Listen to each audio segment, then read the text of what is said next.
2 of the Swartberg Pass video deals with the next 9 kilometers from the summit through to the Blinkstasi prison. The road immediately starts descending via 4 switchbacks, connected by 180-degree hairpin turns.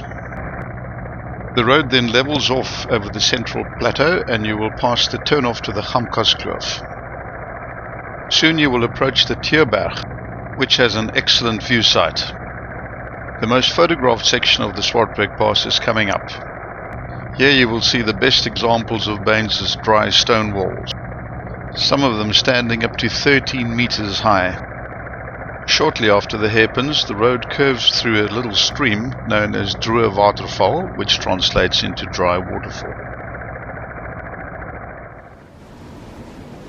Bain originally recce'd the pass on foot and on horseback, and he chose 4 possible options. Many locals believed it couldn't be done, but Bain proved them all wrong.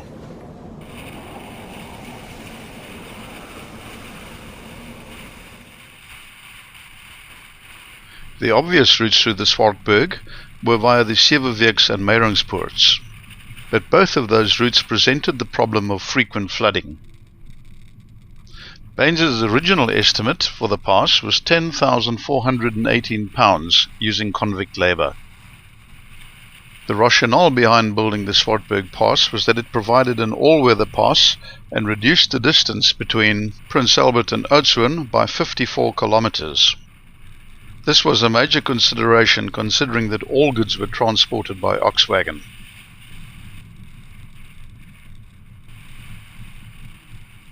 The buildings on the left are the conservation centre, where there's also a tea room. The road starts levelling off towards the central plateau, and soon one comes to the turnoff marked Gamkaskloof, which is featured elsewhere on this website. In 1862, the Oudtshoorn Divisional Council posted tenders for the construction of the Swartberg Pass. 8 tenders were received. The highest was for £63,784 and the lowest was for £18,120 from one Jan Tassie, with an 18-month construction period. Tassie only managed to complete 5.5 kilometers of the pass before going insolvent, and Thomas Bain was then called in to finish the job using convict labour. By the end of 1884, construction from the Prince Albert side had reached the summit. There was a setback in construction during May 1885 when heavy floods washed away sections of the newly constructed road. But Bain learned his lessons well and made sure that the newly constructed road was well above the river flood levels.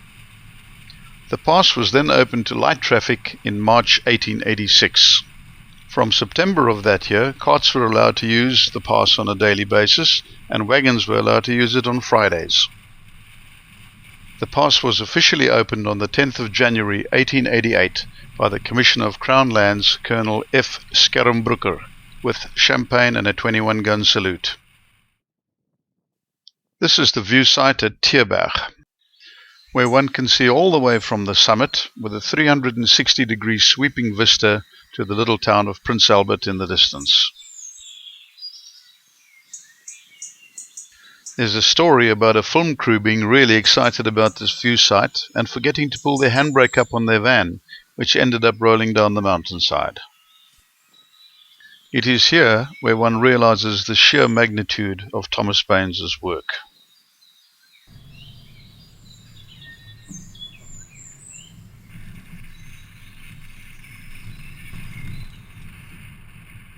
The driving's fairly easy along this section, which takes us all the way down to the start of the hairpins, which is known as Muller's Kloof.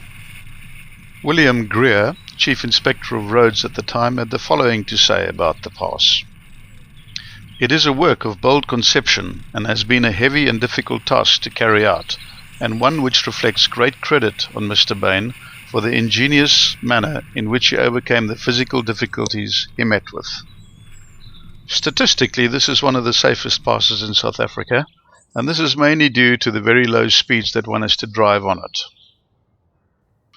The aptly named Blinkstasi Tronk translates into an iron shed jail, which was home to the convicts who worked on the lower section of the pass.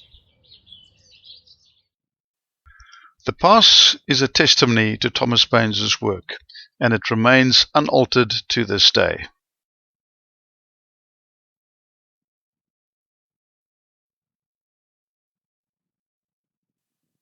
Part 3 of this series will cover from Miller's Kloof all the way through to the end.